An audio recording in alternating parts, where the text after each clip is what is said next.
राधे माधवा गोपाल राधे माधवा गोविंद राधे माधवा गोपाल राधे माधवा गोविंद राधे माधवा गोपाल राधे माधवा गोविंद राधे माधवा गोपाल राधे माधवा गोविंद राधे माधवा गोपाल राधे माधवा माधवा रे माधवा नंदलाल राधे माधवा माधवा रे माधवा नंदलाल राधे माधवा माधवा रे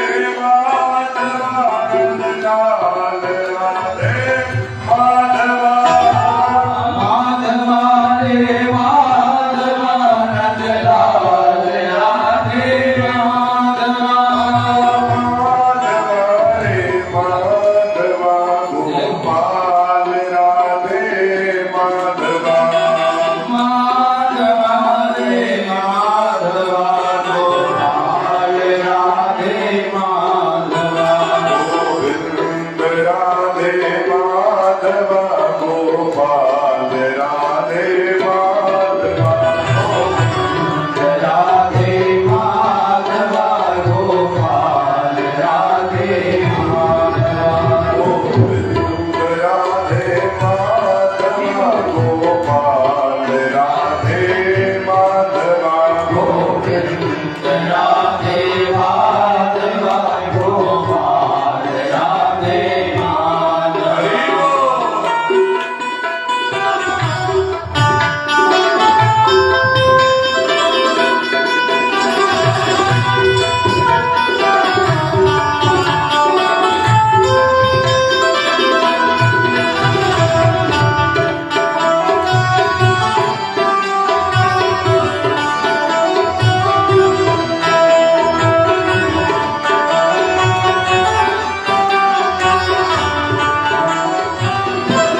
मेरा भजन मुरारी माधवा मेरा नटवर लाली माधवा मेरा भजन मुरारी माधवा मेरा नटवर लाली माधवा मेरा भजन मुरारी माधवा कुंज बिहारी माधवा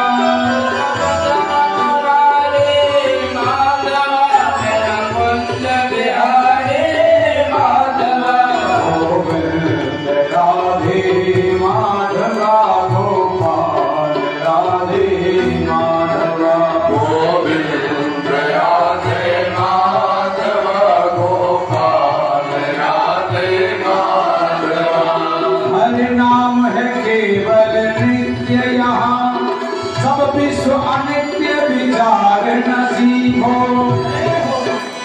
पर निंदा असत्य विवाद तजो मुख से हरे कृष्ण उच्चार न सीखो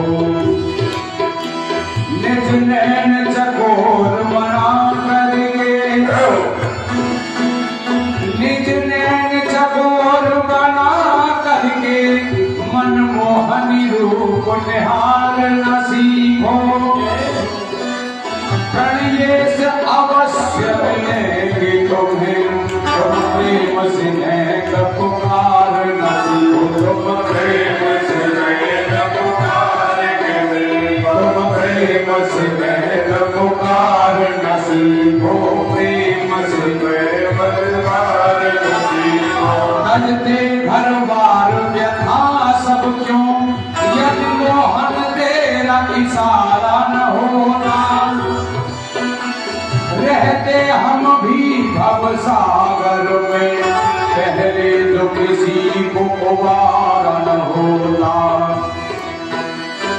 हम रोते ही क्यों बिल खाते ही क्यों यदि तू प्रणनाथ हमारा न होता इस प्रेम के पंथ में हाय प्रभु छुटकारा न होता सिर देकर भी छुटकारा न होता सिर देकर भी छुटकारा न होता सिर देकर भी छुटकारा न होता मेरो कृष्ण कन्हैया माधवा मेरो धेनु चरैया माधवा मेरो कृष्ण कन्हैया माधवा मेरो धेनु चरैया माधवा मेरो रास रचैया माधवा मेरो मुरली बजैया माधवा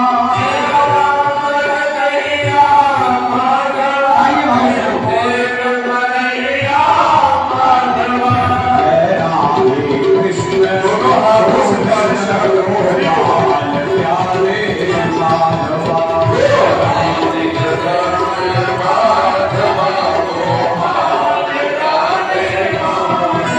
राधे कृष्ण गोविंद गोपाल प्यारो माधवा मेरो राधे कृष्ण गोविंद गोपाल राधे बोलो राधे कृष्ण गोविंद गोपाल प्यारो माधवा मेरो राधे कृष्ण गोविंद गोपाल राधे गोविंद राधे माधवा गोपाल राधे माधवा गोविंद राधे माधवा गोपाल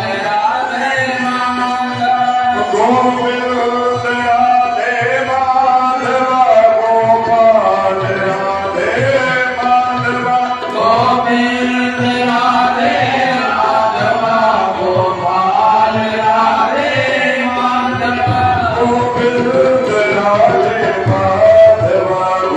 गोपाल राधे माधवा गोविंद राधे माधवा गोपाल राधे माधवा गोविंद राधे माधवा गोपाल राधे माधवा गोविंद राधे माधवा गोपाल राधे माधवा राधे माधवा गोपाल राधे माधवा गोविंद राधे माधवा गोपाल राधे माधवा राधे माधवा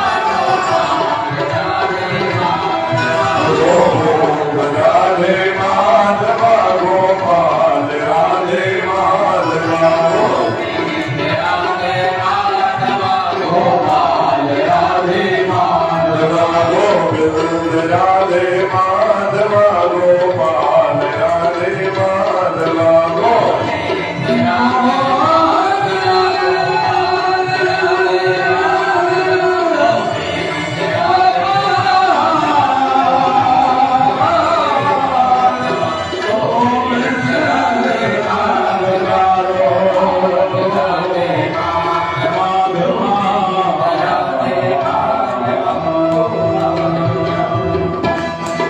श्री वैकुंठनाथ भगवान के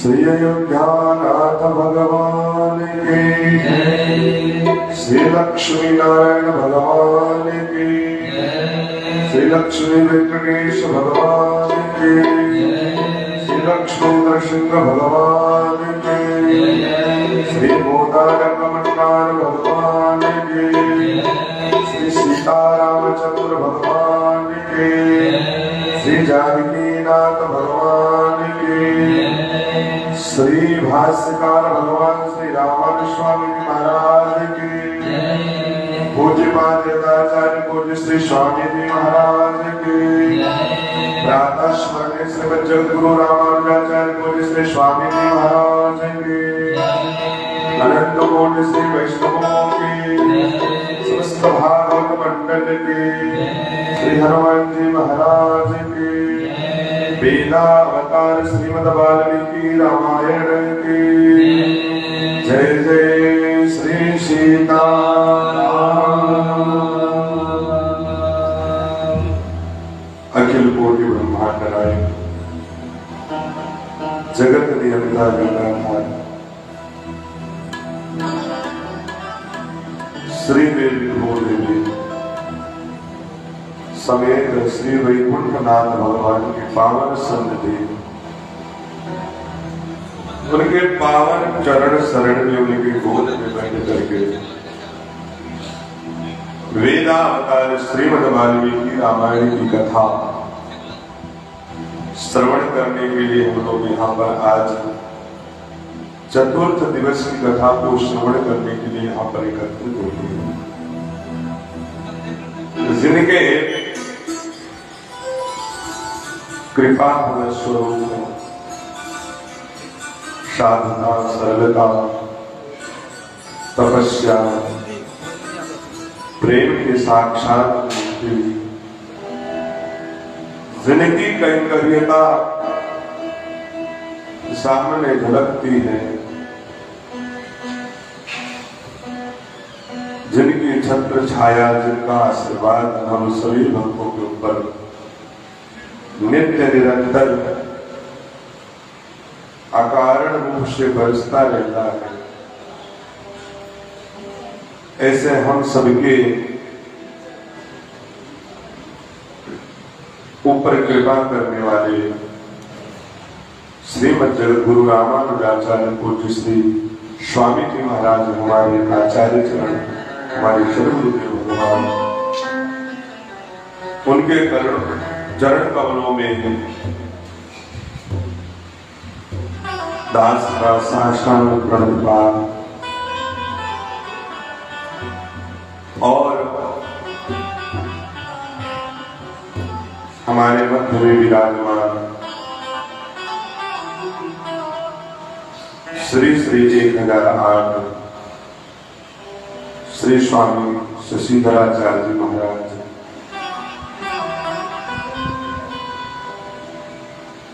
साथ ही साथ जिनकी कृपा हम जैसे छोटे विद्यार्थियों के ऊपर नित्य निरंतर बरसती रहती है, श्री स्वामी चतुर्भुजाचार्य जी महाराज, उनके चरणों में भी प्रणाम, जिनको हम लोग शास्त्री जी के नाम से जानते हैं। साथ ही साथ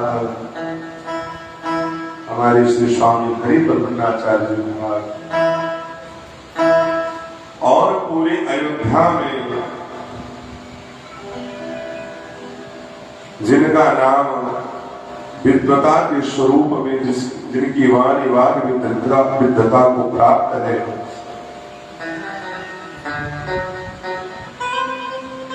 सर्व स्मार्ट वैयाकरण, कितने नाम गिनाए, हर एक ग्रंथ में जिनकी गति है और ज्यादा उनकी उम्र भी नहीं है, ऐसे हमारे अग्रज श्री राम जी हम लोगों के मध्य में विराजमान हैं, जिन्होंने छोटी सी उम्र में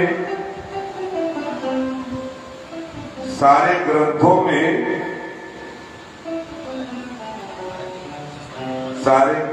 में अपना समय देकर के सारे ग्रंथों को अध्ययन किया है और इस छोटी सी उम्र में अपना नाम, अपने पिताजी का नाम रोशन किया है। सोम, अष्टयोम, जो भी 30 प्रकार के जो श्रीमद् वाल्मीकि रामायण में यज्ञों का विधान बताया गया है, उन यज्ञों के जानकार अभी फरवरी में ही शायद सोमयाग हुआ था सिद्धार्थ नगर। जिस सोमयाग करने के लिए न जाने कौन कौन से नियमों का पालन करना पड़ता है, उस याग को सहजता से आपके द्वारा किया गया। तो ये अयोध्या बैराग की भूमि भी है और विद्वानों की भी भूमि है और साथ भक्ति की भूमि तो है ही। तो इस अयोध्या जी में ऐसे विद्वतापूर्ण वैराग्यता पूर्ण और भक्ति पूर्व भूमि पर हम लोग बैठ करके वेदावतार श्रीमद् वाल्मीकि रामायण की कथा को श्रवण कर रहे हैं। हमसे बड़ा सौभाग्यशाली कोई हो नहीं सकता।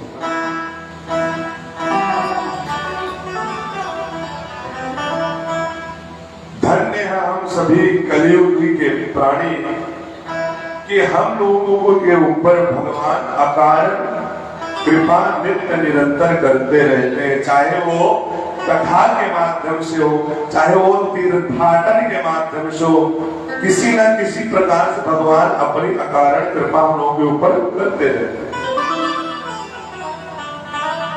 और ऐसी कृपा के फल स्वरूप में जो वेदों का सार तत्व महर्षि वाल्मीकि जी ने श्रीमद् वाल्मीकि रामायण में रचित करके हम सबको सहजता से प्रदान करवा रहे हैं, भगवान की बड़ी कृपा है।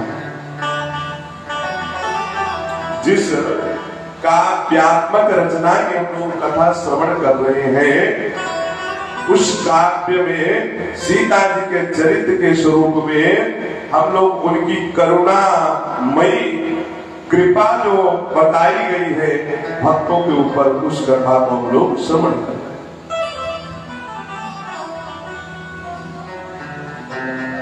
और इस कथा के यजमान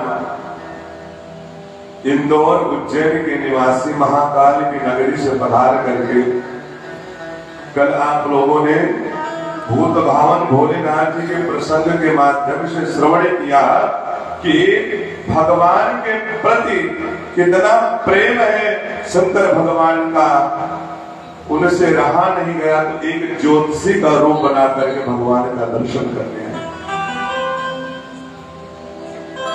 और वाकई में सज्जनों,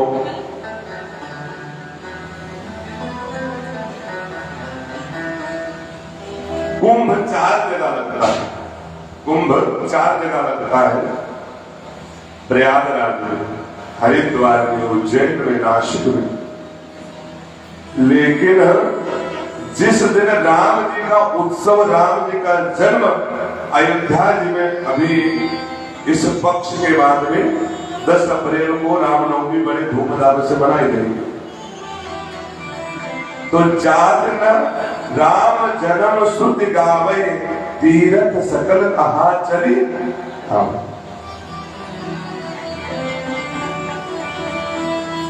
भगवान के जन्म की, भगवान के उत्सव की इतनी महिमा है, श्रुतियों ने इतना गाया है कि किसी तीर्थ को रहा नहीं जाता है, अपना अपना स्थान छोड़ करके अयोध्या में आकर के भगवान के जन्म उत्सव में सम्मिलित होता है।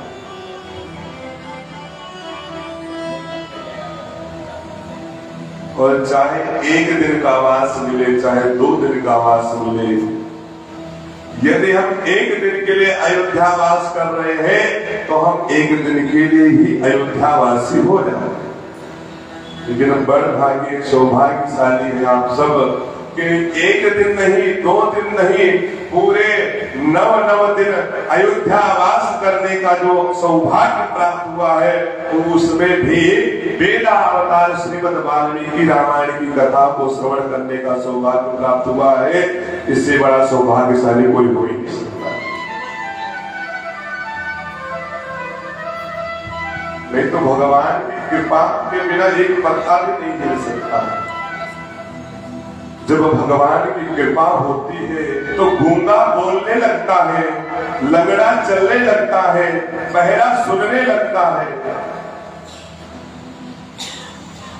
मूकं करोति वाचालं पंगुं लंघयते यद कृपा तमहं वंदे।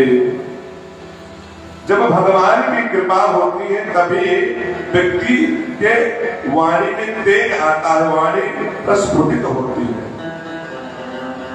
ध्रुव जी महाराज 5 साल की अवस्था में भगवान को पाने के लिए जंगल में जाते हैं। नारद जी जैसे संत की कृपा हुई और उन्होंने 5 साल में भगवान को प्राप्त कर लिया। भगवान जब प्रकट हुए तो उनके अंदर पढ़े लिखे तो थे नहीं, तो भगवान की स्तुति कैसे कर। तब भगवान ने अपने 5 जन्य शत्रु को भगवान के कपोल पर स्पर्श कराया, सारा वेद वेदांत। भगवान की कृपा यदि हो जाए तो व्यक्ति को पढ़ने लिखने की जरूरत नहीं पड़ती है। लेकिन हम लोग डॉक्टरों के ऊपर विश्वास कर लेंगे, वकीलों के ऊपर विश्वास कर लेंगे, लेकिन भगवान की भक्ति पर, भगवान के अनुष्ठानों पर विश्वास बहुत कम करते हैं। हम लोग सांसारिक लोग हैं, अपने घर में बेटी का या बेटे का विवाह करते हैं, बड़े से बड़ा होटल बुक करवाएंगे, बड़े से बड़े सजावट वाले को बुक करेंगे, डेकोरेशन करवाएंगे, सब कुछ करेंगे, लेकिन जिन पंडित जी के मुखार विद से मंत्रों के द्वारा उनके दाम्पत्य जीवन का बंधन होगा, जब उन ब्राह्मणों को देने की बारी आएगी तो कम से कम में निपट जाए तो चल जाएगा। 50 लाख का होटल बुक करवाएंगे, उसमें नहीं, क्योंकि उसमें उनका नाम रोशन होगा। 20 लाख का डेकोरेशन करवाएंगे, उसमें उनको कोई कंजूसी नहीं दिखाई देगी। लेकिन जहां पर पंडित जी ने यदि 5000 रुपया बोल दिया, वहीं पर अरे पंडित जी बहुत ज्यादा मांग रहे हैं, और असली कार्य तो पंडित जी के ही द्वारा होता है, ब्राह्मणों के द्वारा ही होता है। ये सारा जगत देवताओं के अधीन है और देवता मंत्रों के अधीन है, और वो मंत्र किसके अधीन है? ब्राह्मणों के अधीन। दैवाधीनम जगत सर्वम मंत्राधीना च देवता, ते मंत्रा ब्राह्मणाधीना तस्मात् ब्राह्मण देवता। ब्राह्मण कोई साधारण नहीं है, इस धराधाम के चलते फिरते देवता है, कि उनके कंठ में मंत्र विराजमान है, और मंत्र वेद से प्रकट है, और वेद क्या है? वेदो नारायण साक्षात, वेद नारायण का ही स्वरूप माना है। आजकल हम लोग घर में अनुष्ठान करवाते हैं, ब्राह्मणों को बुलवाते हैं। ब्राह्मण यदि 5 मिनट लेट हो जाए या 10 मिनट लेट हो जाए तो जजमान ब्राह्मण के ऊपर गुस्सा करने लगते हैं कि ब्राह्मण पंडित जी आप आज लेट कर दिए। यदि ब्राह्मण देवता अपने मुखार विद से वेद के मंत्रों के द्वारा वेद के एक भी मंत्र का एक भी अक्षर को बोल देते हैं अपने मुखार विद से, यदि उसको आप श्रवण कर लेते हैं तो आपका कल्याण हो जाएगा।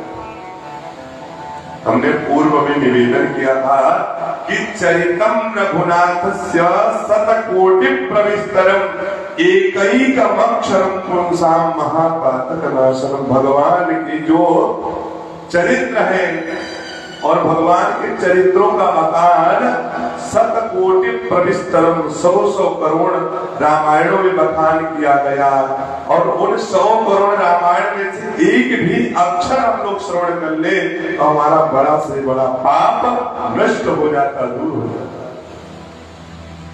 अब वही मंत्र यदि ब्राह्मण देवता बोले, यदि हमको विश्वास नहीं हो तो कुछ नहीं हो गया, क्योंकि हर चीज विश्वास पर टिकी होती है। विश्वास हो फलदायिका। विश्वास, यदि आप डॉक्टर के पास जाते हैं ऑपरेशन के लिए, यदि आपको विश्वास है तभी वो आपका ऑपरेशन करेगा, यदि आपका विश्वास नहीं है तो ऑपरेशन नहीं करेगा। यदि आपको विश्वास है कि डॉक्टर यदि ऑपरेशन कर देगा मेरे शरीर का तो मैं स्वस्थ हो जाऊंगा, विश्वास से तो करते हैं। मान लीजिए एक नाई के पास आप लोग शेविंग करवाने जाते, दाढ़ी बनवाने जाते हैं, तो आपको तो बोल देता कि आंख बंद करके बैठ जाओ, और वो अपना छुरा लेकर के दाढ़ी बनाने लगता है। यदि विश्वास ना हो तो आप काहे को बनवाने जाओगे? विश्वास के फलस्वरूप ही आप उसके दुकान पे जाकर के आंख बंद करके बैठ जाते हैं। विश्वास ही है तो स्टेशन से जो रिक्शा चालक आता है आपके मंजिल तक पहुंचा देता है, केवल विश्वास पर। तो एक रिक्शे वाले पर हम विश्वास करते हैं, और यदि हम भगवान पर विश्वास कर ले, भगवान के अनुष्ठानों पर विश्वास कर ले, तो एक रिक्शा वाला स्टेशन से एक धर्मशाला तक पहुंचा सकता है, और यदि हम भगवान और ब्राह्मणों के ऊपर विश्वास कर ले तो हमको भगवान तक पहुंचा सकते हैं। केवल और केवल विश्वास।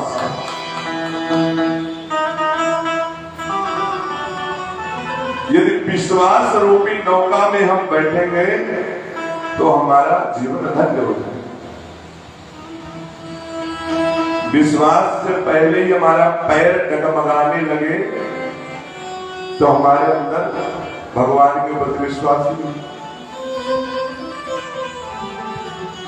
शरीर का कोई भरोसा नहीं है कि कब खत्म हो जाए, कोई भरोसा नहीं है। भगवान की 9 दिन की कथा होती है। 9 दिन यदि आपको सुनने का अवसर नहीं मिल रहा हो, किसी कारणवश नहीं श्रवण कर पा रहे हैं, तो तुलसीदास जी ने बहुत सूक्ष्म में ही लिख दिया।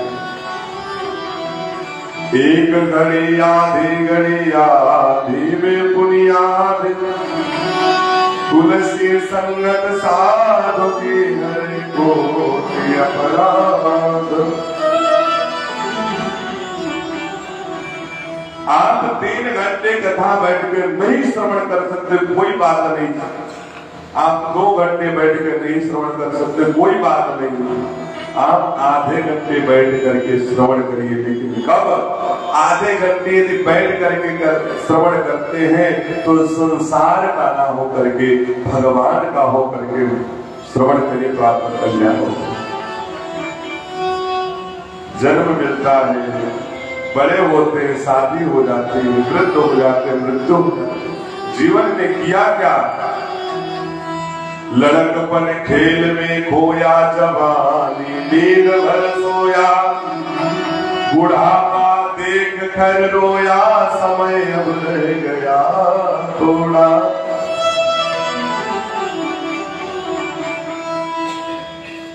एक जिस तरह हम लोग घर बनाते हैं उसी तरह हमारा शरीर बना। इसे संत ने बहुत सुंदर भाव लिखा है कि खून का गारा बनाया, ध्यान से सुनिए, खून का गारा बनाया, ईंट जिसमें हड्डियां, चंद श्वासों पर खड़ा है ये ख्याल वक्त की पुरजोर आंधी जब किसे टकराएगी, ये इमारत टूट के तेरी खाक में मिल जाएगी। जन्म किसने दिया? माता पिता ने दिया। पढ़ लिख करके विद्वान हुए, नौकरी किसने दिया? सरकार ने दिया। शादी किसने करवाई? माता पिता ने। बड़े हुए, धीरे धीरे वृद्ध हो गए, मृत्यु हो गई तो कंधा किसने दिया? 4 लोगों ने दिया। आपने जीवन में क्या किया? आपने कितना धन कमाया ये मायने नहीं रखता है। आपने कितना पुरुषार्थ किया, आपने मठ मंदिरों में जाकर के संतों की, ब्राह्मणों की कितनी सेवा की, ये मायने रखता है।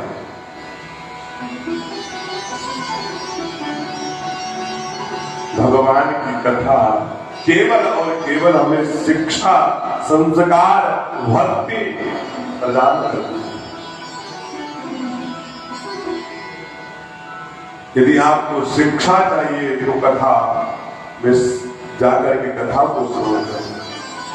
संस्कार चाहिए तो जाकर के कथा में जाकर के संस्कार श्रवण करने को मिलता है।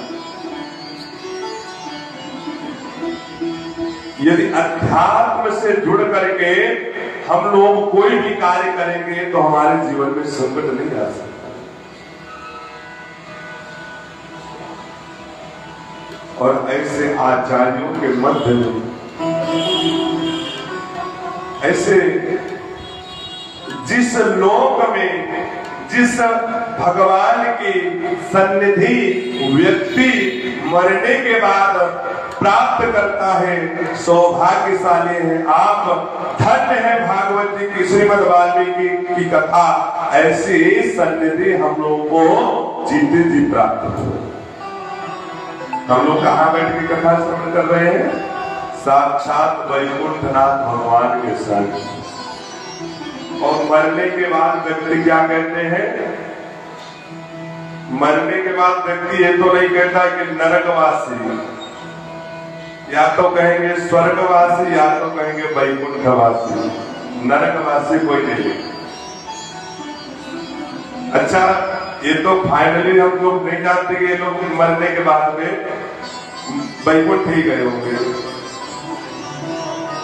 लेकिन केवल और केवल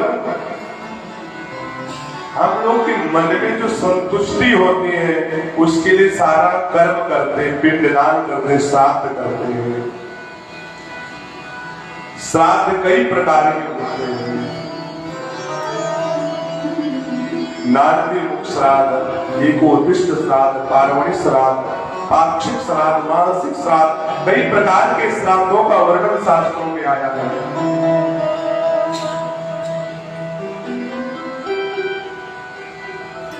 तो केवल हम उनके निमित्त कर्म करा करके, अब जैसे यहाँ पर अनुष्ठान हो रहा है 9 दिन का, तो माता जी का संकल्प है अपने पूर्वजों की सदगति के निमित्त श्रीमद् वाल्मीकि रामायण की कथा हम लोग श्रवण कर रहे हैं।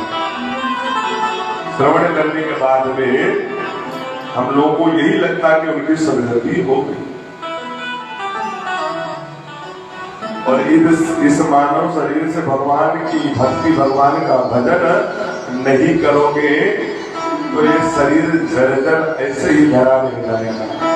पुनः जन्म लेकर के फिर आना पड़ेगा, 84 का चक्कर फिर से काटना पड़ेगा। इसीलिए तो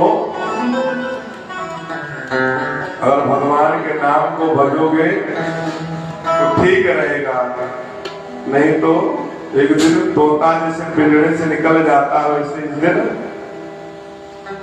इस शरीर से जो प्राण रूपी तोता है आप रूप उड़ जाएगा। इसीलिए जितना क्षण हो सके उतना भगवान का भजन करना चाहिए। आइए हम लोग एक पद के माध्यम से श्रवण करते हैं। तू भजले सीताराम तोता उड़ जाएगा, तू भजले सीताराम तोता उड़ जाएगा, तू रटले राधे श्याम तोता उड़ जाएगा, तू रटले राधे श्याम तोता उड़ जाएगा, तू भजले सीताराम तोता उड़ जाएगा, तू भजले सीताराम तोता उड़ जाएगा, तू रटले राधे श्याम तोता उड़ जाएगा, तू रटले राधे श्याम तोता उड़ जाएगा। हरि बोल। मीठी मीठी थाली से बात चाहिए।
चाहे लूट सके तो लूट, अंत समय पछताएगा जब प्राण जाएंगे। झूठ उठाइएगा और मस्ती में झूमते हुए हरि बोल।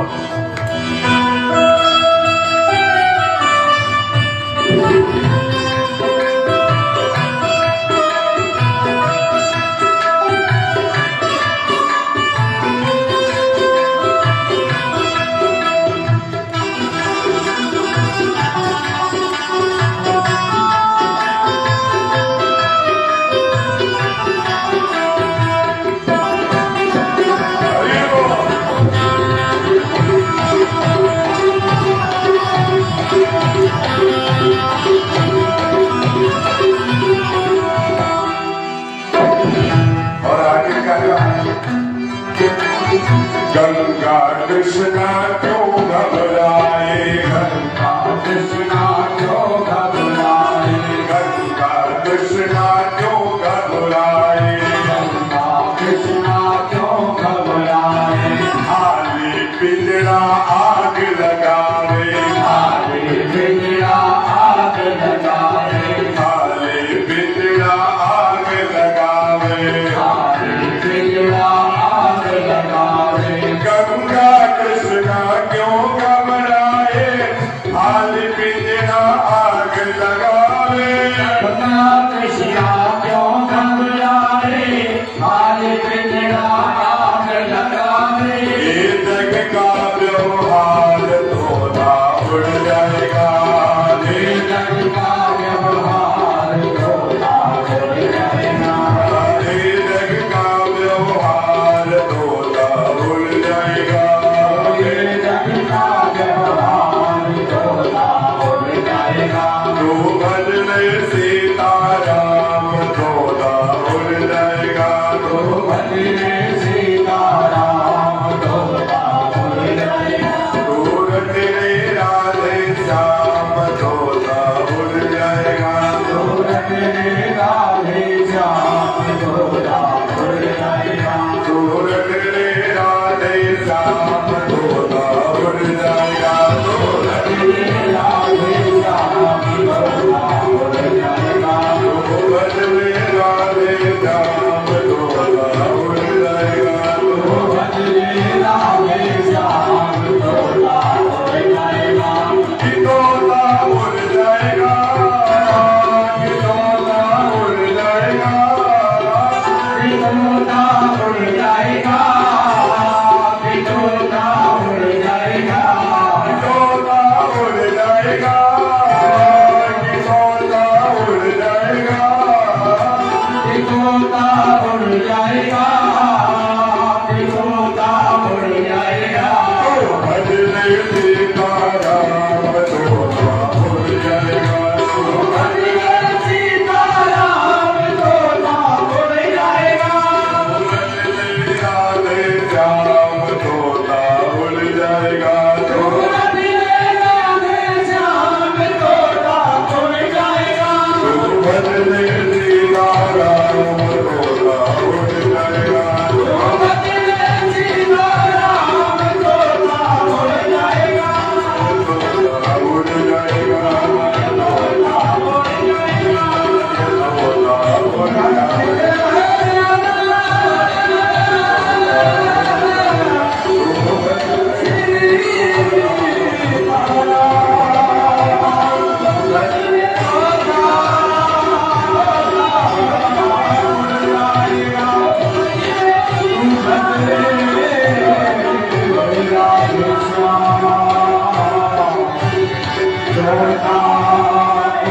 जाएगा।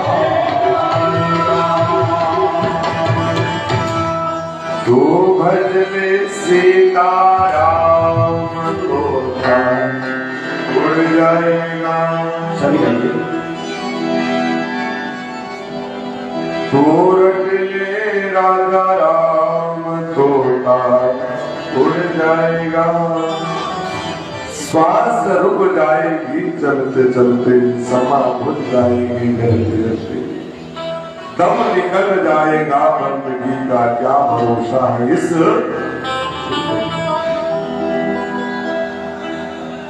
जीवन का कोई भरोसा नहीं, जितना भी मिला है उतना समय दे करके भगवान की कथा, भगवान की शुद्ध संग श्रवण।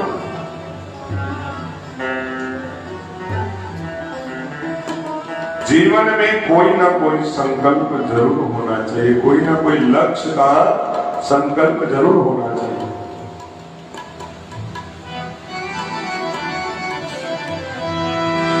तो आइए पुनः हम अपने मन और मनुष्य चक्रों को वही पर ले चलते जहां पर कथा गाई और सुनी जाती है।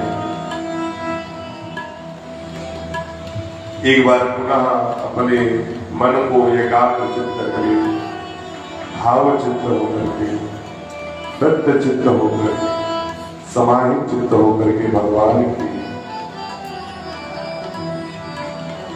कारुण्यमय सौख्यदायिनी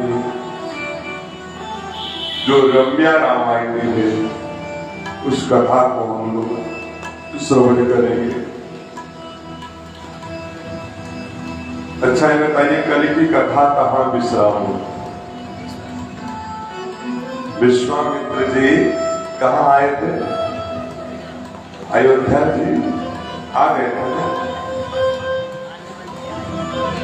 क्योंकि आजकल कथा होती है तो विश्वामित्र जी बेचारे कथा के माध्यम से हमें नहीं लगता कि एक भी रात्रि अयोध्या जी में निवास किया। अच्छा, विश्वामित्र जी अयोध्या जी में कितनी बार आए हैं?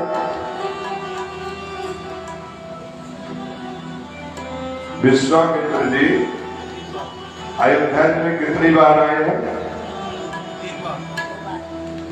दो बार। एक बार जब आए थे तो राजा हरिश्चंद्र ने सपने में उनको अपना राज्य सौंपा था। अच्छा, राजा दशरथ जी सोचते हैं कि हमारे वंश परंपरा में जिनके पीछे चंद्र लगा हुआ है और जब जब चंद्र लगा है तब तक कोई ना कोई अनहोनी घटी। एक बार आए थे तो हरिश्चंद्र जी ने स्वप्न में ही उनको पूरा राजपाट दे दिया था और अपने बेटे के मृत्यु के लिए अपने पत्नी से बोले भक्तवत्सल भगवान की।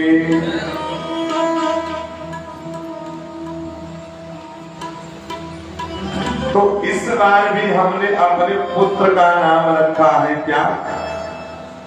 रामचंद्र। और रामचंद्र हमने नाम रखा, अभी मेरा बालक 16 वर्ष का भी नहीं हुआ है और ये विश्वामित्र जी।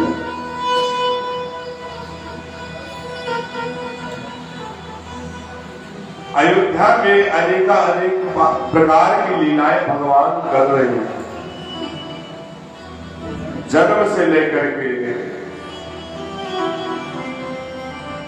विश्वामित्र जी के जाने के पूर्व तक की भगवान की बड़ी सुंदर सुंदर लीलाएं हैं अयोध्या की। हमारे पूज्य श्री स्वामी संत गोपालाचार्य जी महाराज या हमारे सदगुरुदेव भगवान जब इन लीलाओं का वर्णन करते हैं तो ऐसा लगता है कि भगवान लीला स्वयं कथा के माध्यम से झांकी दिख रही। भगवान की लीलाओं का वर्णन अगर श्रवण करना है, वैसे वाल्मीकि रामायण में भगवान की लीलाओं का विस्तार नहीं है।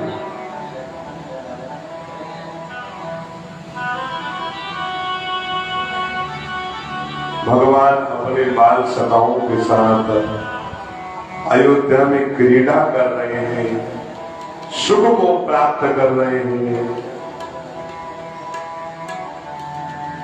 एक बार भगवान इसी अयोध्या में अपने बाल सखाओं के साथ में, अपने भाइयों के साथ में सरयू जी के किनारे खेल रहे होते, क्रीड़ा कर रहे होते।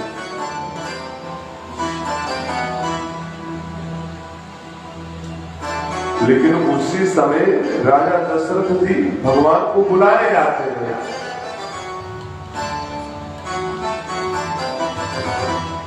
राजा दशरथ जी के भोजन करने का समय हो गया था और वो बिना राम को देखे, राम को पास में बिना बैठाए भोजन नहीं करते थे। चलते राम, फिरते राम, सोते राम, जागते राम, केवल और केवल भगवान के प्रति, राम के प्रति इतना मोह हो गया था राजा दशरथ जी को कि देखते देखते स्वप्न में भी भगवान के पीछे पीछे दौड़ रहे। भगवान के पैर में घुंघरू बांधे हुए भगवान दशरथ महल में दौड़ रहे हैं। उस दृश्य को राजा दशरथ स्वप्न में देखे। अच्छा, एक बात और है, जिस चीज को हम दिन भर देखते हैं या कोई चीज हम पढ़ते हैं तो वो स्वप्न में अपने आप होने लगती है या दिखाई देती है। हम कुछ पढ़ रहे होते हैं तो व्यक्ति स्वप्न में ही बोलने लगता है। यहाँ आश्रम में कई विद्यार्थी हैं, वो भैया के पास पढ़ने जाते थे लघु सिद्धांत कौमुदी, और वहां से भैया इनको 14 सूत्र खूब रटवाते थे और यहाँ आकर के विद्यार्थी रटते थे। और रात में जब सोते थे तो रात में ही सोते सोते आई ओड आई कैसे बोलने लगे। तो करत करत अभ्यास जड़मत हो। जिस तरह हम दही का मंथन करते करते मक्खन की प्राप्ति कर लेते हैं, ठीक उसी तरह भगवान की कथा को सुनते सुनते फिर भगवान को प्राप्त।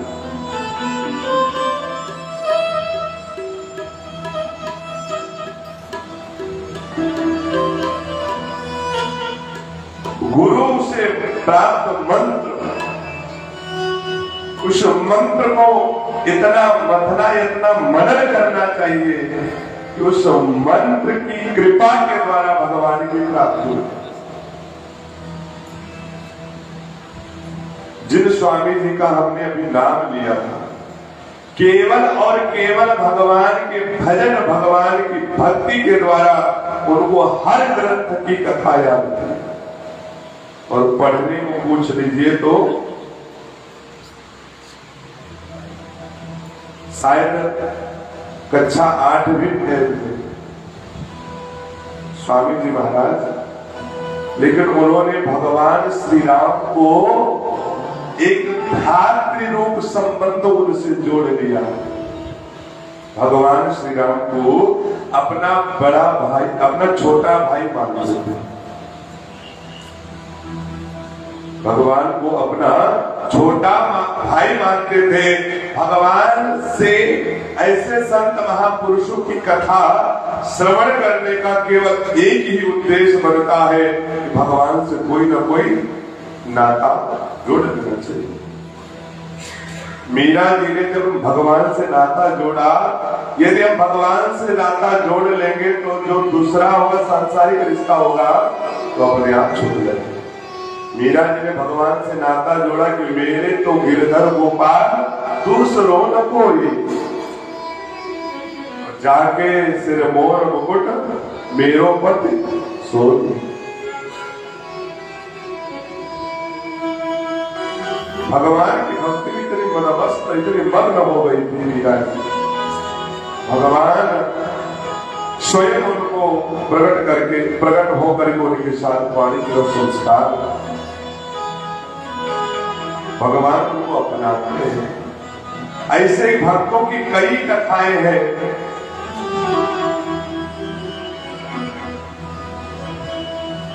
एक अयोध्या के संत थे,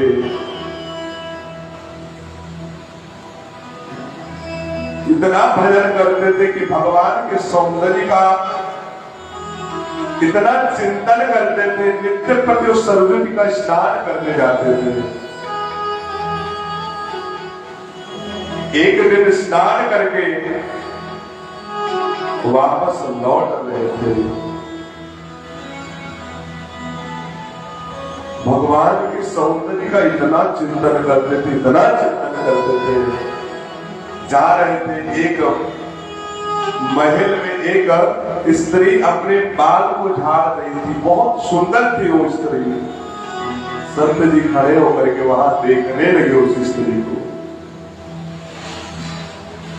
उस स्त्री को देखने लगे। वो स्त्री वो साधु की तरफ देखती है, अपने घर वालों को बुलाती है, लेकिन संत की जो दृष्टि थी ये इधर से उधर हटी नहीं, केवल उस स्त्री के ऊपर टिकी रही। लोग बात इकट्ठा होने लगे कि अरे संत जी, आप एक स्त्री को इतनी देर से देखे जा रहे हैं, आप तो साधु हैं, आप तो धर्म के रक्षक हैं। साधु के आंखों में आंसू आ गए। साधु ने कहा, हे कलुषित के कलमश प्राणी, तुम केवल एक सांसारिक दृष्टि से हमारे ऊपर लांछन लगा रहे, लेकिन मेरे अंदर कुछ अलग ही विचार है। मैं उस स्त्री को कोई गलत दृष्टि से नहीं देख रहा हूँ, कोई गलत विचार से नहीं देख रहा हूँ। मैं केवल और केवल एक उद्देश्य से देख रहा हूँ कि जिस स्त्री को इस परमात्मा ने इतना सुंदर बनाया है, वो भगवान कितना सुंदर होगा। केवल और केवल मैं प्रभु के उस बनाई हुई सृष्टि को देख रहा हूँ कि संसार में इतने सुंदर सुंदर लोगों को बनाया, तो भगवान कितना सुंदर होगा।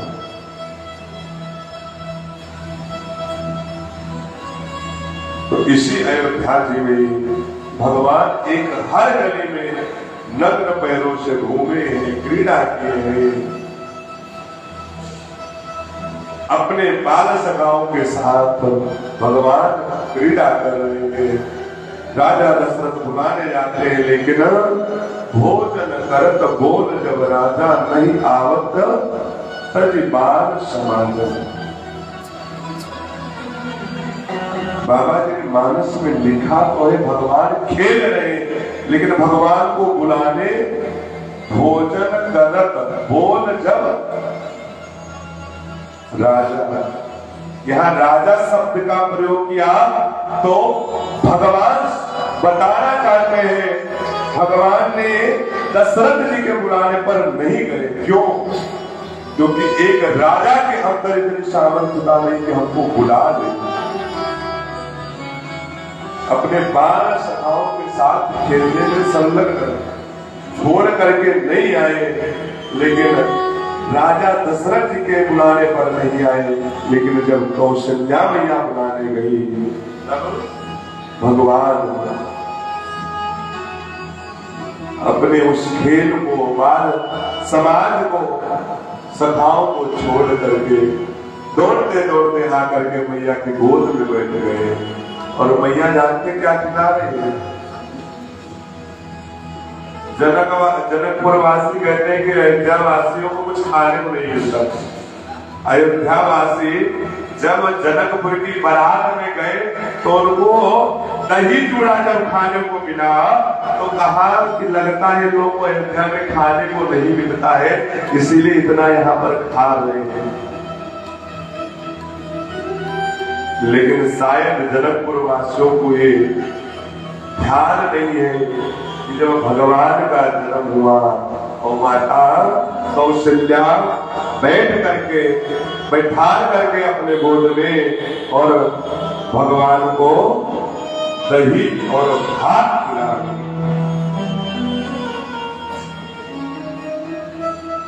जिसको हम लोग दधी ओदन बोलते हैं। तो बताइए, जब बचपन से भगवान दही और भात खा रहे तो वहां अयोध्या में खाने की कमी होगी। तो ये तो एक जनकपुर वासी लोग हाथ उड़ाते हैं, क्योंकि ससुराल पक्ष से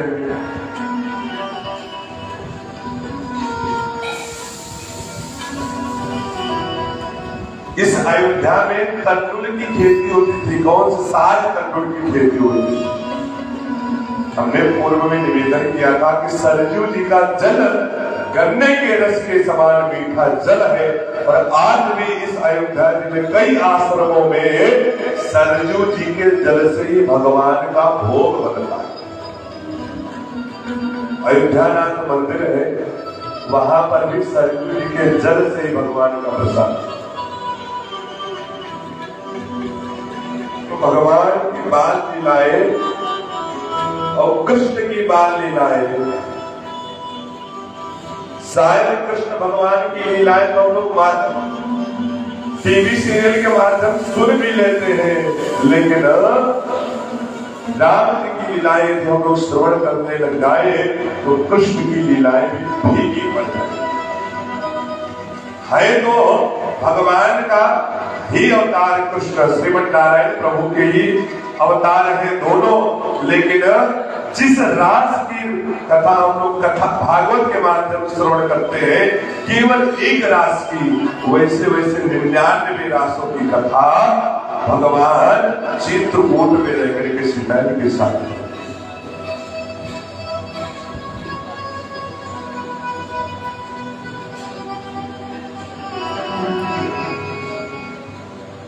नित्य प्रति भगवान अयोध्या जी में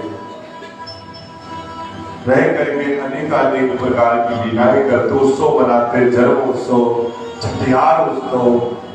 भगवान चावल खाते हैं, चावल को फेंक देते हैं, काक भुसुंडी जी उस चावल को खाने के लिए आते हैं। टीवी सीरियल के माध्यम से हम लोग तो यहाँ तक देखते हैं कि भगवान के हाथ से रोटी छीन करके खवा ली। तो भगवान की लीलाएं तो अनेक है, लेकिन वो लीलाओं का जितना हम लोग चिंतन अनुसंधान करें उतना ही हमारे लिए कल्याणप्रद है। धीरे धीरे धीरे धीरे जिस तरह राजा दशरथ के यहाँ राजा दशरथ को पुत्र की प्राप्ति नहीं होती, उस तरह उनको टेंशन चिंता थी। अब धीरे धीरे भगवान बड़े हो रहे हैं तो अब शादी की चिंता, विवाह की चिंता होगी। कौशल्या जी के महल में प्रवेश करते हैं तो कौशल्या जी कहती है, अरे स्वामी, अब हमें बहू का दर्शन कब कराएंगे? कैकेयी जी के महल में प्रवेश करते, कैकेयी जी कहते हैं कि मुझे बहू का दर्शन कब करेंगे? सुमित्रा जी के महल में प्रवेश करते हैं तो सुमित्रा जी कहते हैं कि बहू का दर्शन कब करें? धीरे धीरे इन सारे विषयों को ले जाकर के मैंने आपसे पूर्व में ही निवेदन किया था कि जब जब राजा दशरथ के मन में चिंता आई, दुख आया, कष्ट आया, तो किसी के पास ना जाकर के अपने वशिष्ठ, कुल गुरु वशिष्ठ के पास, और वशिष्ठ जी के पास में जाकर के सारे चिंताओं को रखा कि अभी तक मुझे पुत्र की प्राप्ति नहीं हुई थी, तो उसकी चिंता थी।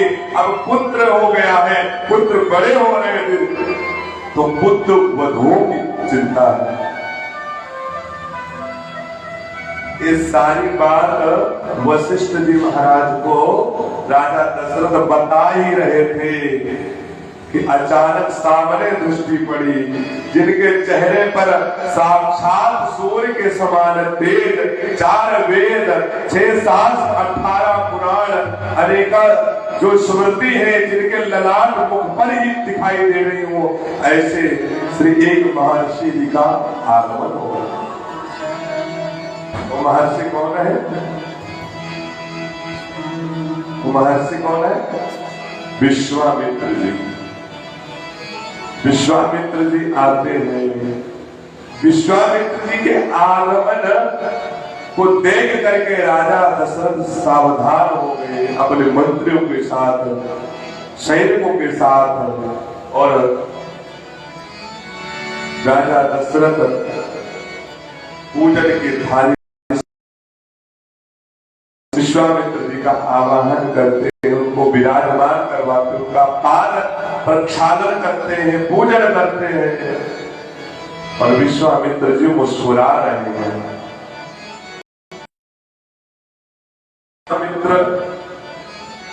विश्वामित्र ऐसा नहीं जो विश्व के मित्र हो वो विश्वामित्र है, ऐसा नहीं जो भगवान के मित्र हो वही है विश्वामित्र।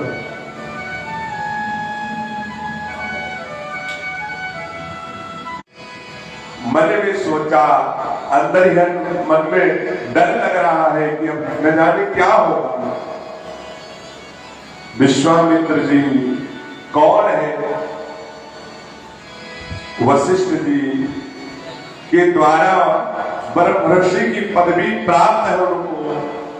ऐसे विश्वामित्र वशिष्ठ जी महाराज से मिलते हैं, एक दूसरे को वंदन करते हैं और उनको अपने पास में बैठाते हैं।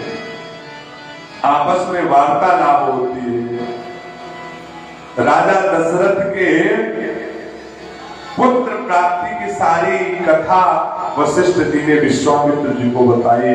विश्वामित्र जी बहुत प्रसन्न हुए और बधाई दी। राजा दशरथ जी को खूब बधाई दी। राजा दशरथ जी के खूब गुणानुवादों का वर्णन किया, खूब बधाई की। अच्छा, चने के झाड़ पर चढ़ाई पहले मन ही मन में डर रहे हैं। विश्वामित्र जी उनको बधाई भी दे रहे हैं, साधुवाद भी दे रहे हैं। बाहर से राजा दशरथ जी हंस रहे, लेकिन अंदर से उनको प्रसन्नता नहीं कि खूब बधाई करके उनको साधुवाद दे करके फिर उन्होंने अपने बारे में बताया कि मैं एक सिद्धि के लिए एक यज्ञ कर रहा हूं और उस सिद्धि में मैं मौन रहता हूं और उस सिद्धि में बहुत सारे राक्षस रावण के द्वारा मेरे यज्ञ को में विघ्न पहुंचाने का कार्य कर रहे हैं। उन्हें विघ्न हंताओं का वध करने के लिए मैं आपके पुत्र को लेने आया हूं। ये बात पड़ी कि मेरे पुत्र को लेने आए हैं। राजा दशरथ 2 घड़ी के लिए शून्य हो गए, मुश्किल। राजा दशरथ, हमने अभी आपसे निवेदन किया कि राजा दशरथ के जिनमें प्राण बसते हो ऐसे श्री राम उनके नजरों के सामने से क्षण भर के लिए दूर नहीं होते हैं। और आज विश्वामित्र जी राजा दशरथ से मांगने के लिए आए हैं, कैसे दे सकते हैं?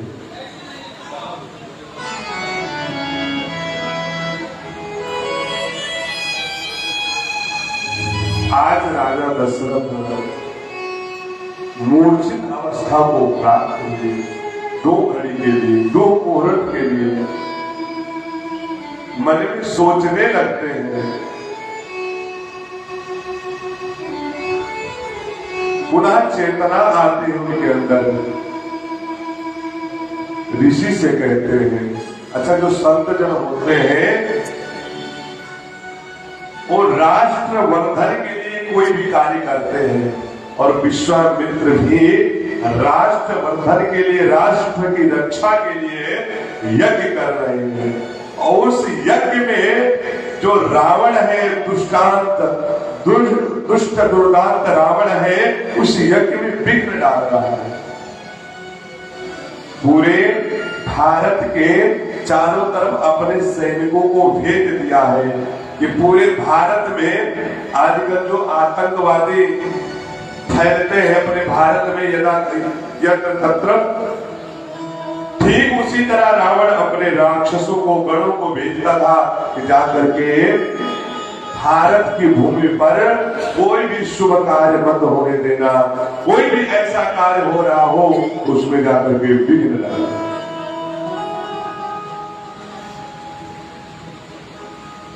विश्वामित्र ने सारी बात बताई। राजा दशरथ नहीं मानने को तैयार हुए। राजा दशरथ मन ही मन में सोचते हैं कि इन्होंने मेरे पुत्र को नहीं मांगा है,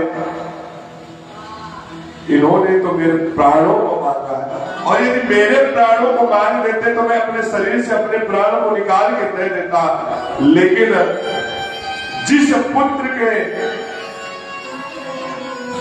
पुत्र प्राप्ति के लिए मैंने इतना संघर्ष, इतना कष्ट सहा है, 60,000 की अवस्था में आयु में मैंने पुत्र की प्राप्ति की है, उस पुत्र को ये मांग मैं कैसे दे सकता हूं? आज राजा दशरथ की आंखों में आंसू आ जाते हैं। राजा दशरथ कहते हैं कि आपको धन चाहिए, वैभव चाहिए, अयोध्या का जितना खजाना है सब कुछ ले लो। मुनिनाथ मरते मरते, मुनिनाथ मरते मरते, राघव को मैं न दूंगा, राघव को मैं न दूंगा।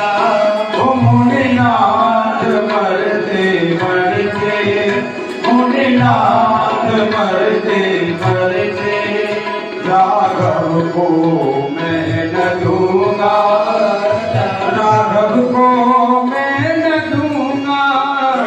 मुनिनाथ मरते मरते, राघव को मैं न दूंगा, मुनिनाथ मरते मरते, अरे राघव को मैं न दूंगा, मुनिनाथ मरते मरते, मेरे प्राण ना बचेंगे, मेरे प्राण ना बचेंगे, ओ मेरे प्राण ना बचेंगे।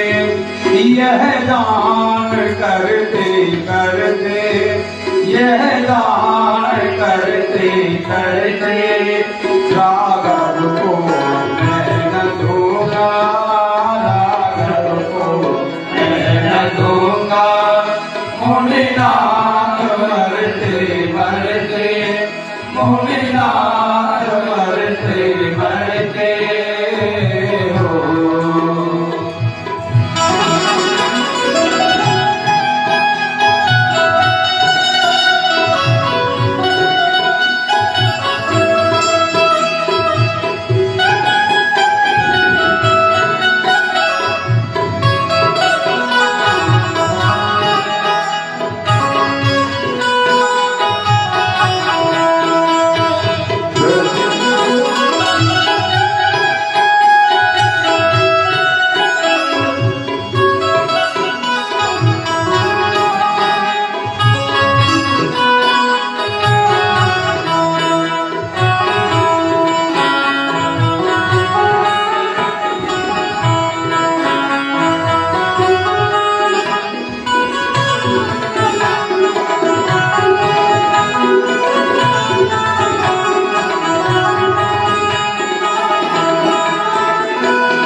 जल के बिना कदाचित मछली शरीर धारे, जल के बिना कदाचित मछली शरीर धारे, जल के बिना कदाचित मछली शरीर धारे, जल के बिना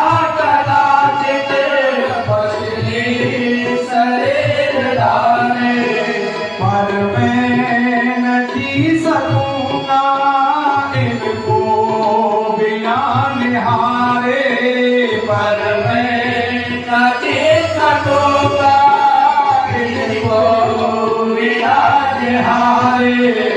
कौशिक हर रहे हैं, कौशिक हर रहे हैं, मेरे अंग डरते डरते, मेरे अंग डरते डरते, हो राघव को मैं न दूंगा, राघव को मैं न दूंगा।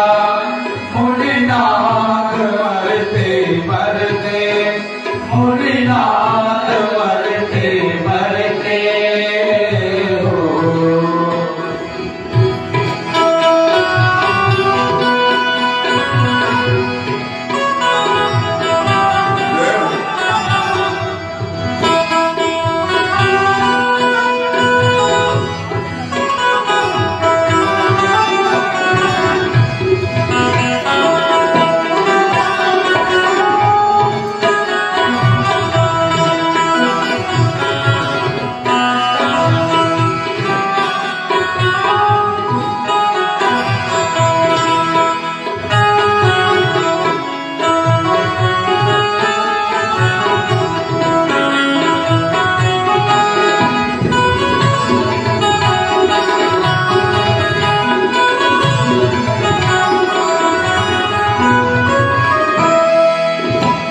यज्ञ चौथे पन में सुख चार मैन पाए।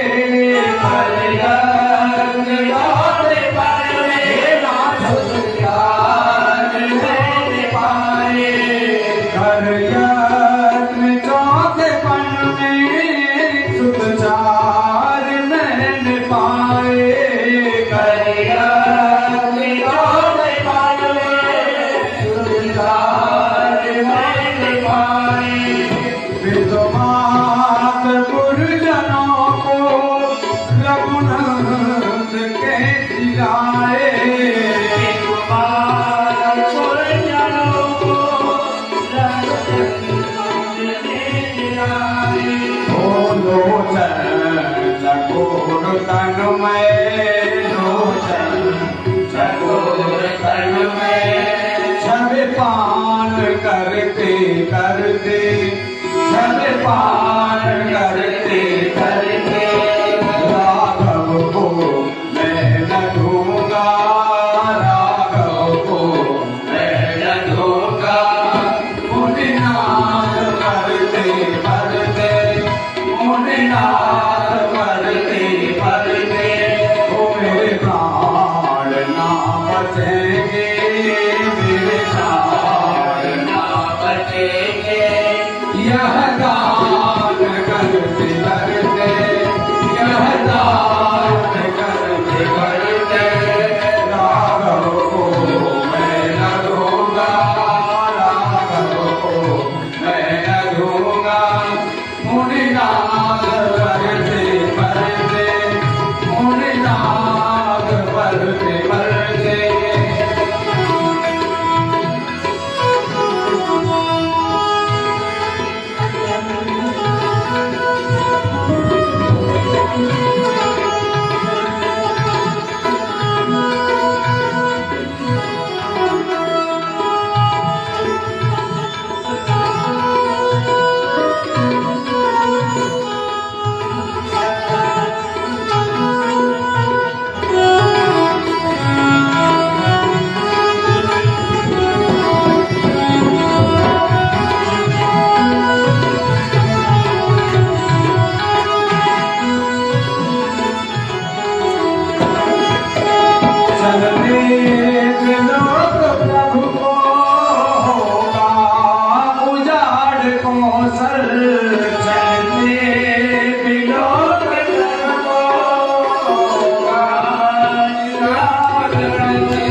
संभव कहाँ है मंगल।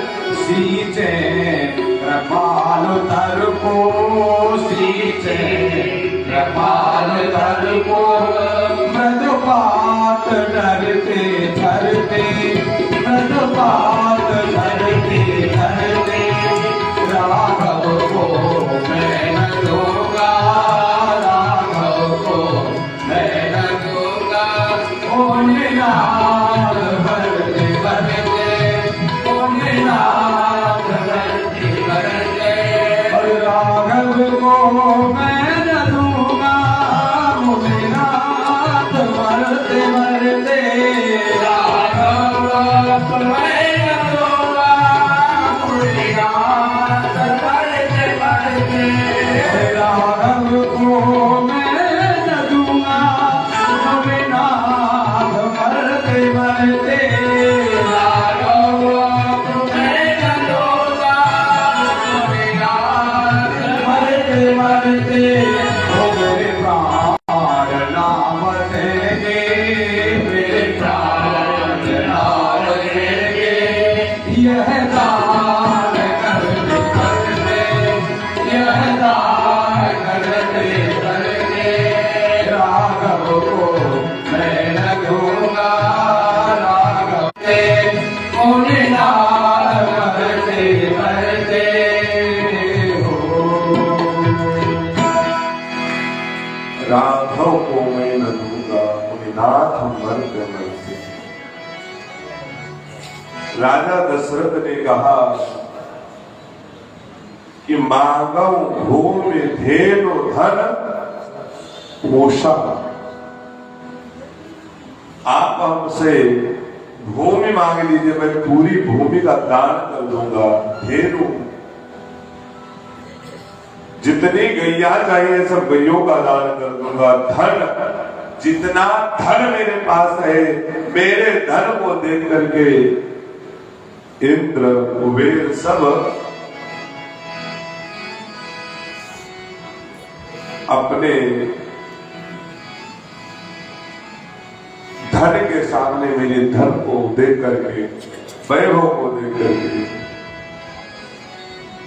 नर्वस हो जाते हैं कि मांगव भूमि धेनु धन पोषा सर्वस देव आज सहरोषा। पोषा मतलब खजाना, जो भी मेरे पास है मैं सब कुछ देने के लिए तैयार हूं, लेकिन मेरे जो 4 पुत्र हैं, चौथे पद में मैंने 4 पुत्र प्राप्त किए, मैं उन पुत्रों को नहीं दे सकता। सब सोत मोहे प्राण की नाई। सब सोत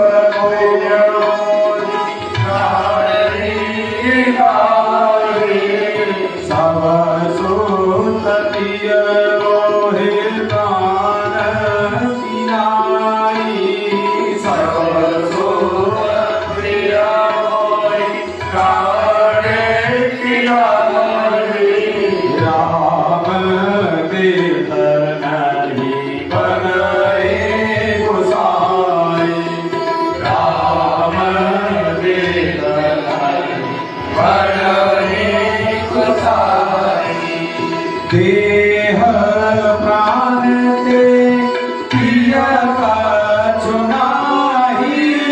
देह प्राण ते प्रिय का चुनाही। देह प्राण ते प्रिय का चुनाही। देह प्राण ते प्रिय का मोन देव निविष कमाए। सो मोन देव निविष कमाए। सब सोत प्रिय मोहे प्राण की नाई। सब सोत प्रिय मोहे प्राण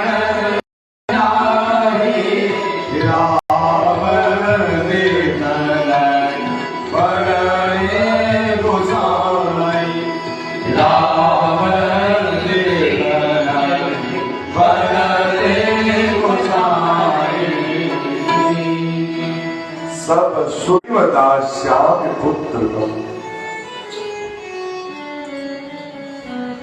न रामम ने तुमर हसी। मैं सब कुछ दे सकता हूं, लेकिन अपने पुत्रों में से मैं किसी को नहीं दे सकता हूं।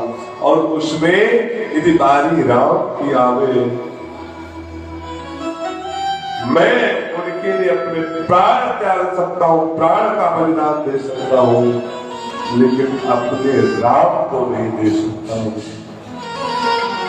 जिस तरह एक मछली का जल जीवन होता है, जल से निकालो मछली मर जाती है, ठीक उसी तरह यदि राम मेरे नजरों के सामने से दूर हो जाएंगे तो मैं मर जाऊंगा। मैं नहीं दे सकता राम के बिना।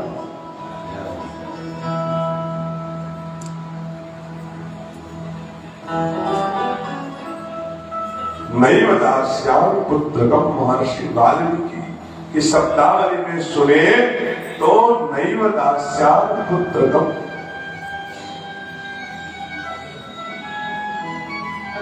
मैं अपना ईमान दे सकता हूँ, जान दे सकता हूँ, माल दे सकता हूँ, आग बात दे सकता हूँ, लेकिन मैं अपने राम को नहीं दे सकता हूँ।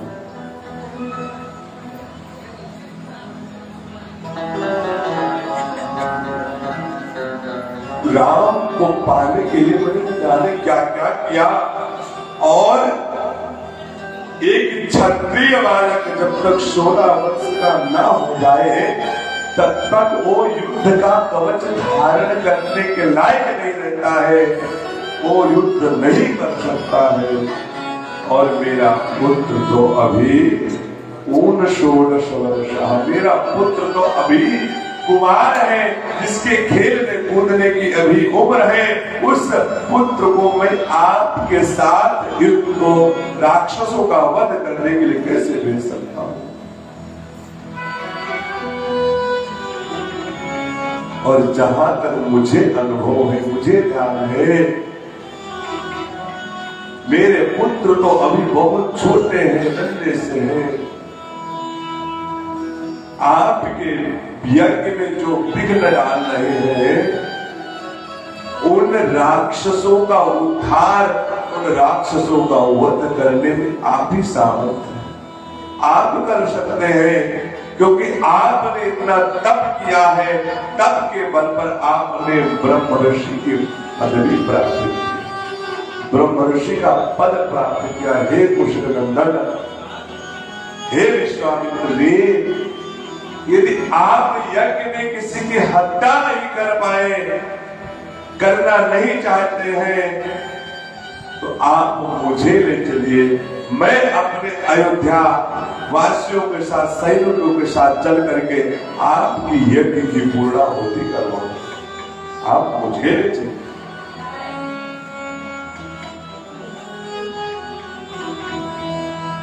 विश्वामित्र जी सारी बात राजा दशरथ जी की सुन रहे हैं,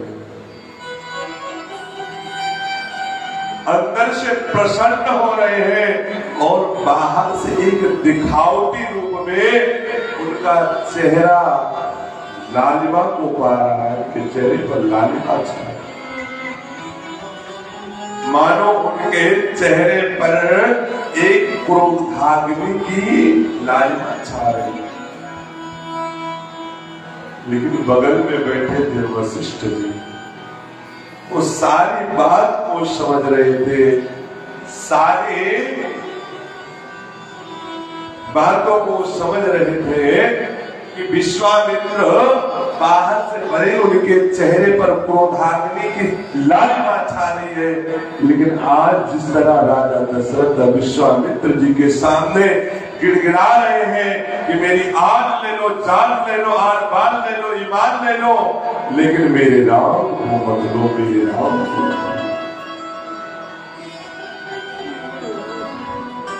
जिन विश्वामित्र के सामने बार बार ये कह रहे थे कि धन ले लो, वैभव ले लो, गो गैया ले लो, लेकिन मेरे राम को मत लो। एक बार नहीं, कई बार कहा विश्वामित्र जी से कि मैं राम को नहीं दे सकता, नहीं दे सकता, नहीं बहुदास श्याम।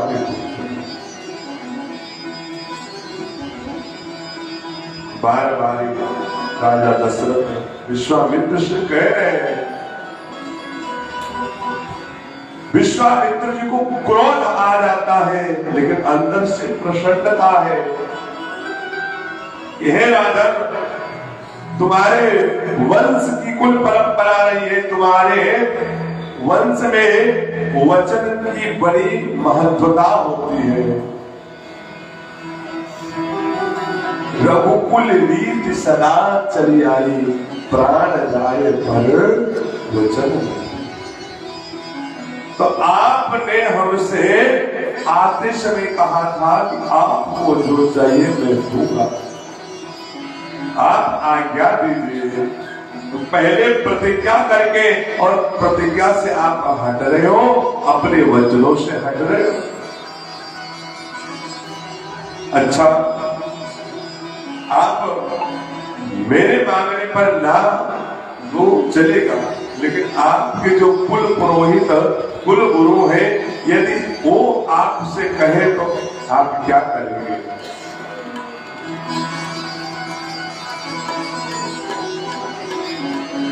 विश्वामित्र जी के कहने पर एक संत, एक भजनानंदी संत एक दूसरे भजनानंदी संत से जब मिलते हैं तो उनका मुख नहीं खुलता है, उनके और सामने वाले की हृदयात्मा से वार्तालाप होती है। विश्वामित्र जी के हृदय में क्या है ये वशिष्ठ जी जानते हैं, और वशिष्ठ जी के हृदय में क्या है ये विश्वामित्र जी जानते हैं।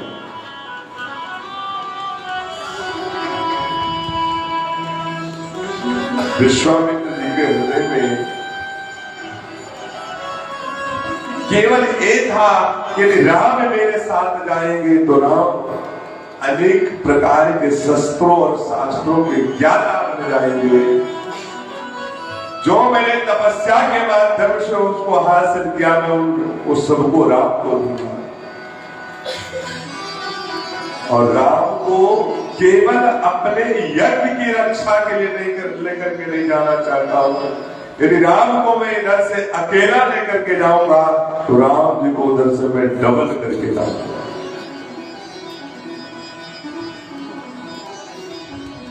वशिष्ठ जी प्रसन्न होकर के राजा दशरथ से कहते,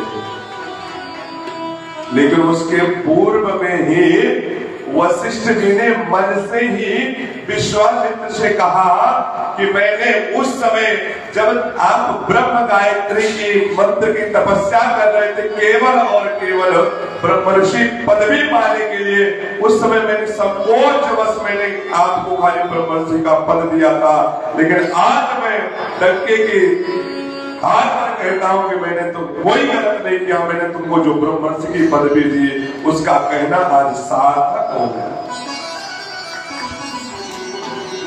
आज आपको ब्रह्मर्षि का पद देना सार्थक हो गया, क्योंकि आज आप राम को मांगने आए हो अपनी भलाई के लिए नहीं, अपनी कामना के लिए नहीं, अपनी सुरक्षा के लिए नहीं, आज राम को मांगने आए हो राष्ट्रवर्धन के लिए। राष्ट्रवर्धन के लिए जो यज्ञ हो रहा है उसकी सुरक्षा के लिए।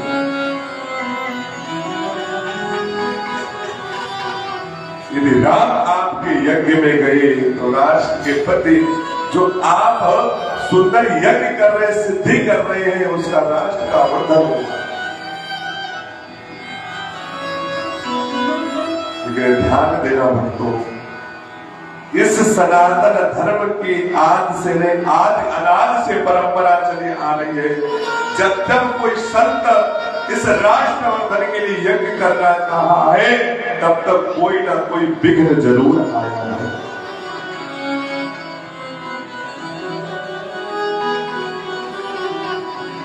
चाहे वो आज दैविक हो, आज भौतिक के माध्यम से हो, चाहे आध्यात्मिक के माध्यम से हो, कोई ना कोई विघ्न जरूर आता है।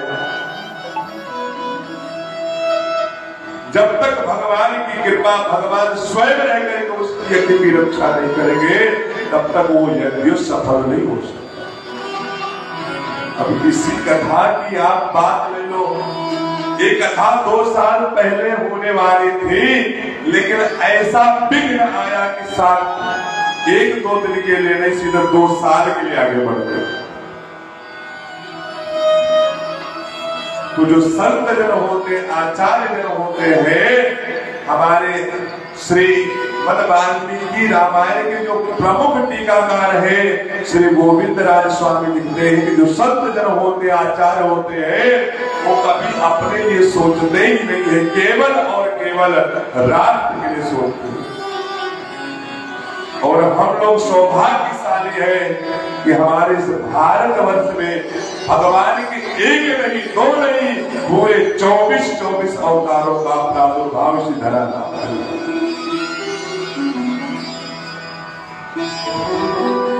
साल में 365 दिन होते हैं और 365 दिनों में भगवान के हर एक महीने में भगवान का एक उत्सव मनाया है।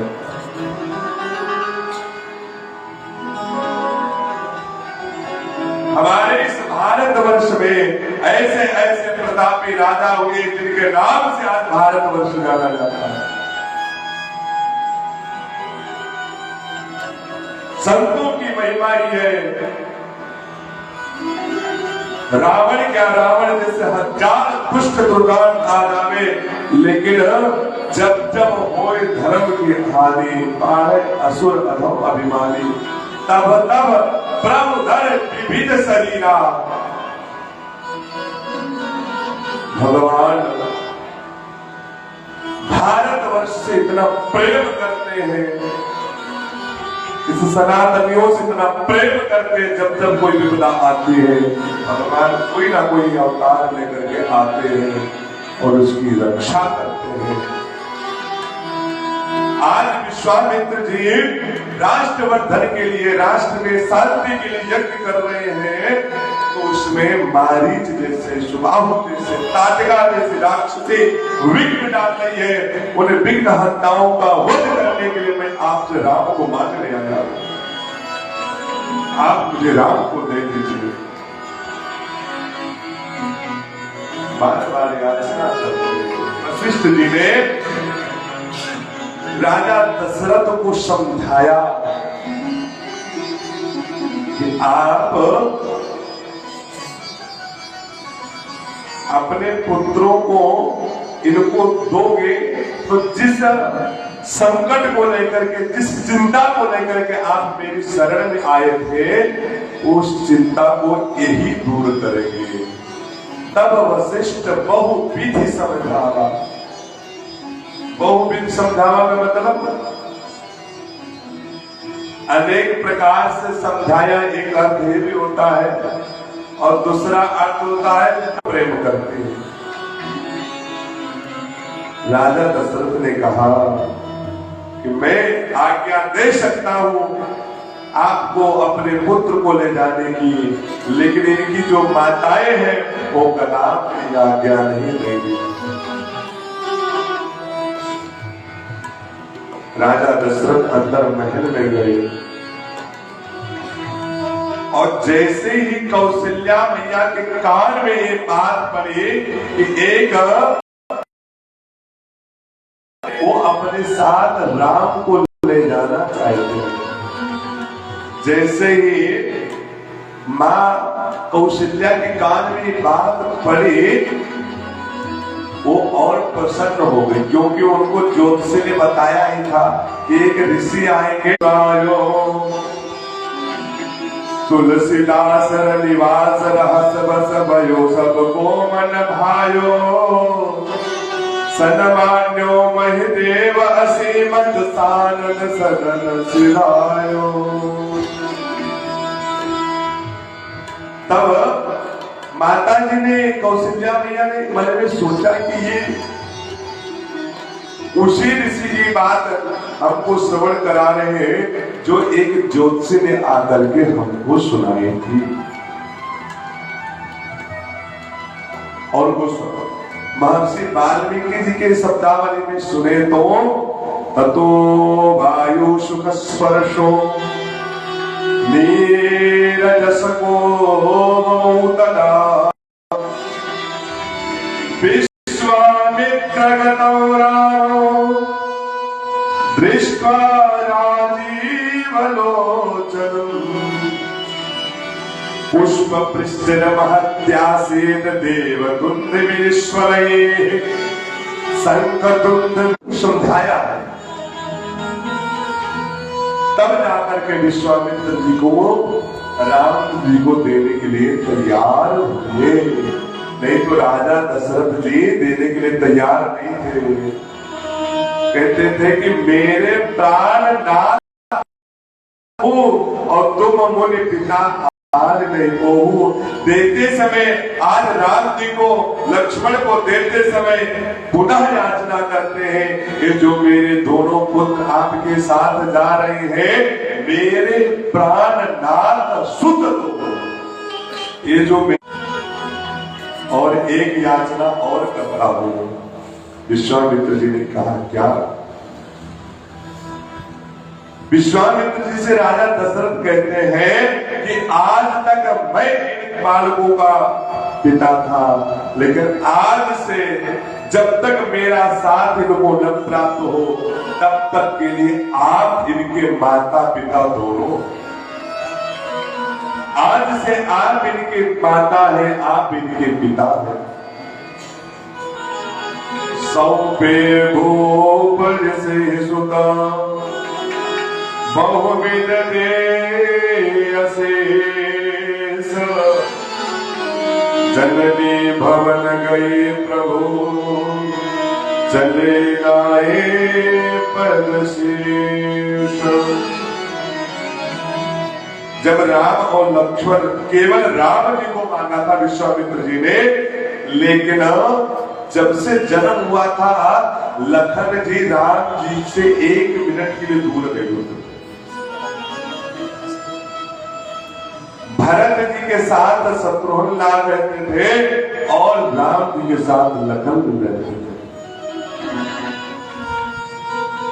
राम जी जब राम जी को बुलाया तो राम जी मन में सोचने लगे कि मेरे बिना तो लखन रह ही नहीं सकता है। वो जब जानेगा कि मुझको विश्वामित्र जी लेकर के जा रहे हैं, वो अपने प्राण को त्याग देगा। तो मानो मन ही मन लखन भैया को याद किया और लखन में दौड़ते हुए आए, विश्वामित्र जी के सामने खड़ा कर दिए।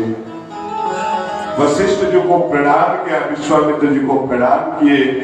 जब राजा दशरथ ने ले जाने की अनुमति दे दी तो राजा दशरथ के अनुमति देने के बाद में दोनों भैया तीनों माताओं के पास जाते हैं और तीनों माताओं ने आज हर्षोल्लास खुशी के मारे, उनको कोई ठिकाना न रहा, उनको तिलक करती हैं और खूब उनको साधुवाद लाड़ प्यार करती हैं और लाड़ प्यार के साथ उनको भेज देती हैं।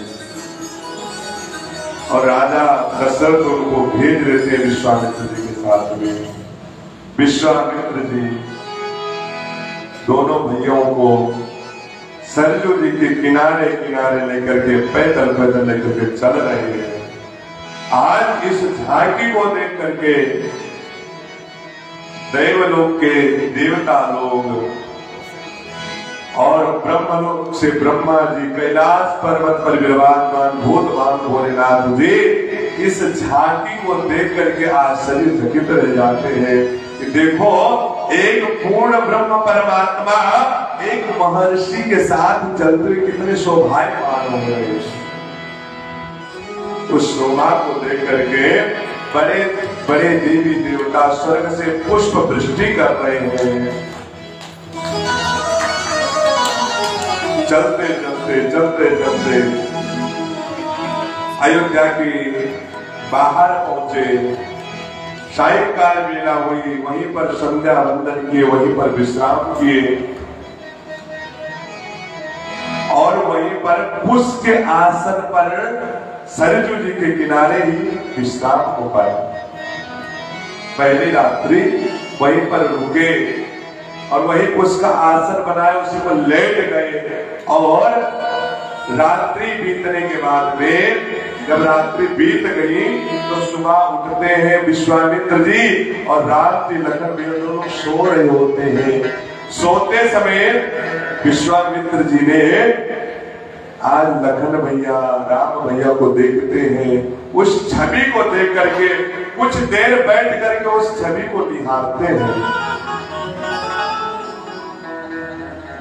धन्य है कौशल्याम्बा, धन्य है दशरथ राजा, जो ऐसे राजकुमारों को जो त्रिभुवन में शोभायमान हो रहे हैं, ऐसे पुत्रों को प्राप्त करके धन्य हो गए। इनकी मुखाकृति तो देखो, इनकी मुख की छवि तो देखो, इनके घुघराले बाल तो देखो, इनके कटी वस्त्र तो देखो, इनके आंखों को तो देखो, कितनी सुंदर छवि हो रही है। और इस छवि को कोई अभागा ही होगा वो जो नहीं देखना चाहिए।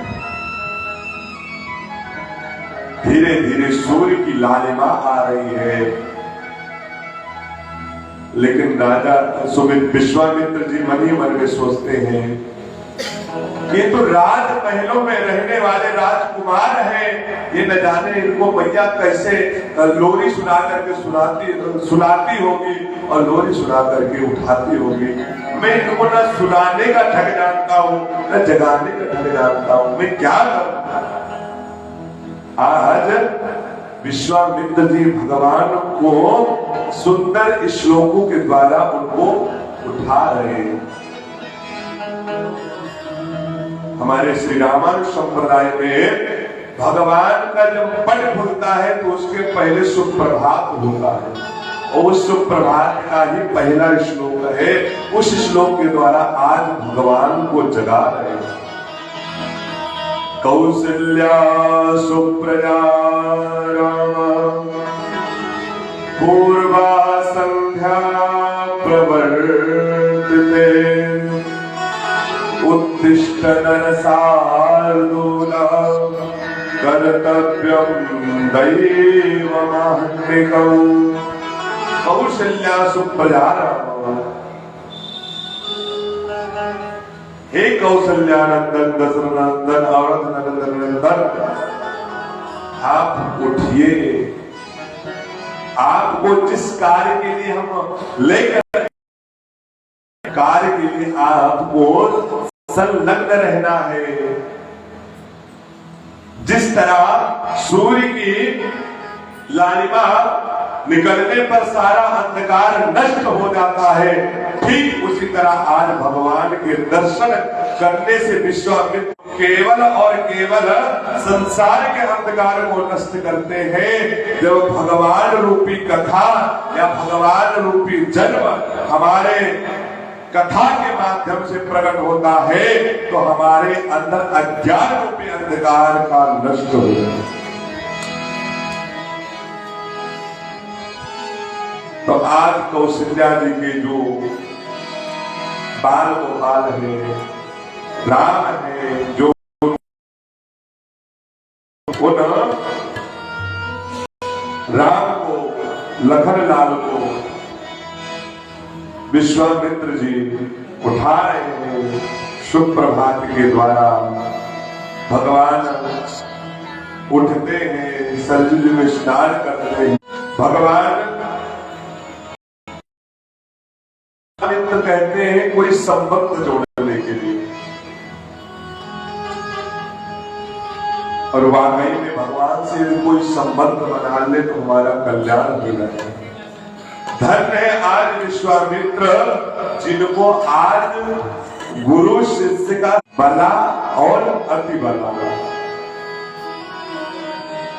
और इन दोनों सिद्धों से जानते क्या होता है, व्यक्ति का शरीर जर्जर नहीं होता है, उसको भूख